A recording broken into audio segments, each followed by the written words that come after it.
दोनों तरफ से नारेबाजी से और भड़कती है आग, फिर शुरू हो जाती है हिंसा। बहराइच में 13 अक्टूबर को दुर्गा प्रतिमा विसर्जन के दौरान हिंसा हुई। एक युवक राम गोपाल मिश्र की हत्या के साथ हिंसा और बढ़ी। कई घर जला दिए गए। अब कुछ साल पीछे चलते हैं। 2022 में मध्य प्रदेश के खरगोन में रामनवमी के जुलूस में हिंसा भड़की और दंगों में बदल गई। एक व्यक्ति की मौत हुई। 2022 में ही दिल्ली के जहांगीरपुरी में हनुमान जयंती शोभायात्रा के दौरान हिंसा हुई। घर और गाड़ियां जला दी गईं। लोगों पर हमले हुए। इन सभी घटनाओं की जगह और समय अलग अलग हैं, लेकिन जो एक बात कॉमन है वो है डीजे पर भड़काऊ गाने बजाए जा रहे थे। ऐसे गाने जब दूसरे समुदाय की आबादी और धर्मस्थल के बीच बजाए जाते हैं तब विवाद शुरू होता है, पथराव होता है और दंगे शुरू हो जाते हैं। ऐसा नहीं है कि कोई एक पक्ष ऐसा कर रहा है, दोनों तरफ से निकले वाले जुलूस और शोभायात्रा में इसका चलन तेजी से फैल रहा है। नारेबाजी और उग्र तरीके से प्रदर्शन किया जाता है। आखिर कब से शुरू हुई भड़काऊ गाने की शुरुआत? ऐसे गाने बनाने के पीछे क्या मकसद है? इसमें राजनीतिक की क्या भूमिका है? नफरत भरे गानों की शुरुआत कब से हुई? पत्रकार और लेखक कुणाल पुरोहित अपनी किताब H pop the secretive world of Hindutva pop stars में नफरत भरे गानों का जिक्र करते हैं। वो बताते हैं कि किसी जाति धर्म या नस्ल के बीच नफरत भड़काने के लिए ऐसे संगीत का इस्तेमाल होता आया है।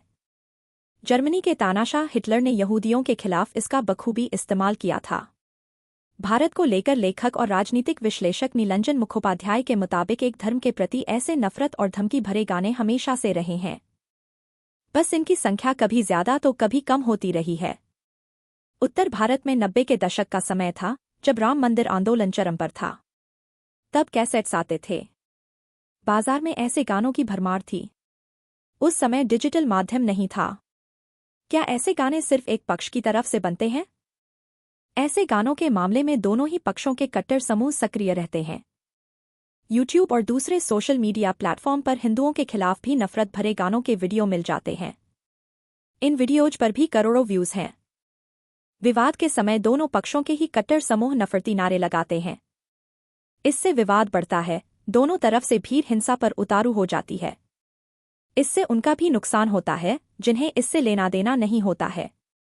ऐसे गाने बनाने के पीछे क्या मकसद है? कुणाल पुरोहित अपनी किताब में 3 कलाकारों से बात करते हैं। इसमें एक है हरियाणा की कवि सिंह। कश्मीर से अनुच्छेद 370 के हटाए जाने पर इसी नाम से गाना रिलीज किया था। इसी गाने से यह फेमस हुई।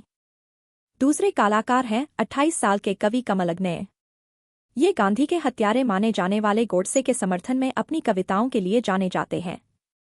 तीसरे हैं यूट्यूब इन्फ्लुएंसर संदीप राव। इन तीनों ने किताब में बातचीत में बताया कि भारत में मुसलमानों का एक तबका अपनी आबादी बढ़ाकर देश पर कब्जा करना चाहता है। इसके लिए वो लव जिहाद कर रहे हैं।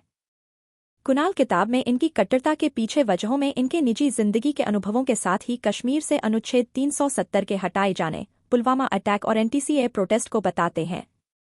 इन कलाकारों की तरह ही यूपी में उपेंद्र राणा, संदीप चतुर्वेदी और लक्ष्मी दुबे जैसे गायकों के यूट्यूब पर लाखों में फॉलोअर्स हैं। इनके इस तरह के गानों को देखने वालों की संख्या भी लाखों में है। अयोध्या के रहने वाले संदीप आचार्य नाम के ऐसे ही गायक एक डॉक्यूमेंट्री इंटरव्यू में कहते हैं, यूट्यूब की पॉलिसी के मुताबिक मैं जिन गानों के वीडियो यूट्यूब पर डालता हूं वो हेट स्पीच हैं, इसलिए मेरे चैनल को डिलीट कर देते हैं। लेकिन मैं फिर नया चैनल बनाकर उस पर वीडियो डालता हूं, फिर वो आगे बढ़ता है। कितने लोगों तक पहुंच पाते हैं हेट स्पीच से भरे गाने? इन नामों के अलावा यूट्यूब पर ऐसे गानों और इन्हें बनाने वाले चैनलों की भरमार है। इन वीडियो पर करोड़ों के व्यूज हैं। यानी रोजमर्रा की जिंदगी में जिसे लोग नोटिस तक नहीं करते हैं उन्हें करोड़ों लोग देख रहे हैं, उससे प्रभावित हो रहे हैं, गानों में कहीं बात से सहमति जता रहे हैं। उदाहरण के लिए लक्ष्मी दुबे का गाना भगवा लेकर आए हैं। इस गाने के यूट्यूब पर 3 करोड़ से भी अधिक व्यूज हैं। क्या नफरत फैलाने के लिए संगीत का इस्तेमाल सिर्फ भारत में होता है? एक धर्म, जाति या नस्ल के प्रति नफरत को बढ़ावा देने में संगीत की भूमिका की बात करें तो यह सिर्फ भारत तक सीमित नहीं है।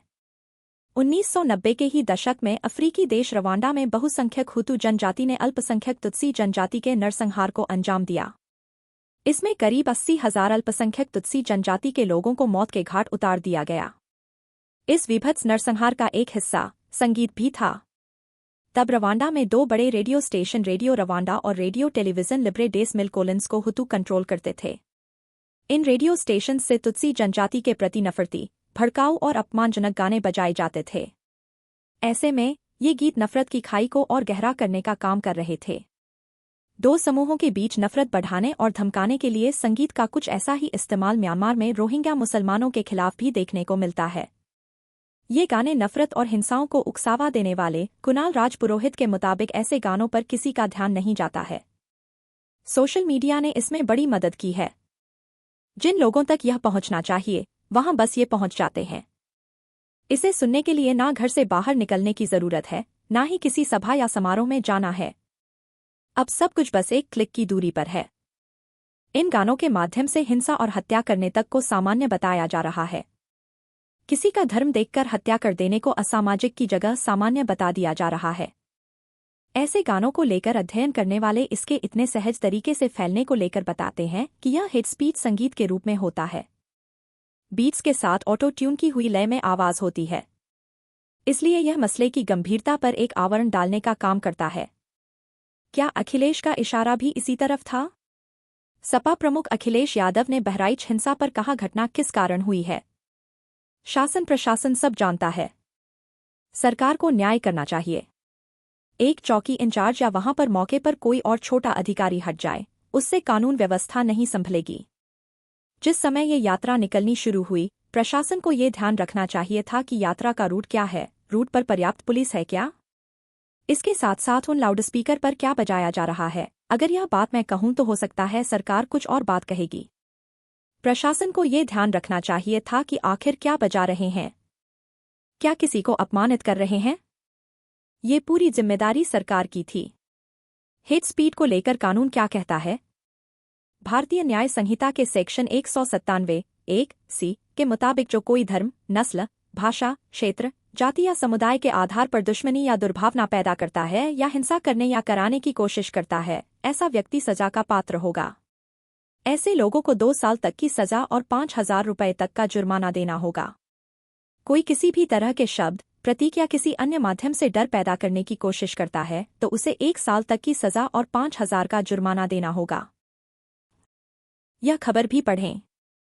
बहराइच हिंसा मारे गए युवक के पिता योगी से मिलकर रोए, मां हाथ जोड़कर बिलख पड़ी, पत्नी बोली दुनिया उजड़ गई, न्याय चाहिए। बहराइच हिंसा में मारे गए राम गोपाल मिश्रा के घरवालों से सीएम योगी ने मुलाकात की। इस दौरान पिता कैलाश, मां और पत्नी रोली रोने लगी। मां मुन्नी देवी ने बिखलते हुए कहा कि उनके बेटे को बेरहमी से पीट कर मार डाला।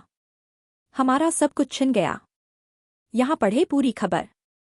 पति को बेरहमी से मारा, नाखून उखाड़े। बहराइच में मारे गए राम गोपाल की पत्नी ने कहा, इंसाफ चाहिए। स्थानीय बोले हमलावर तैयार थे।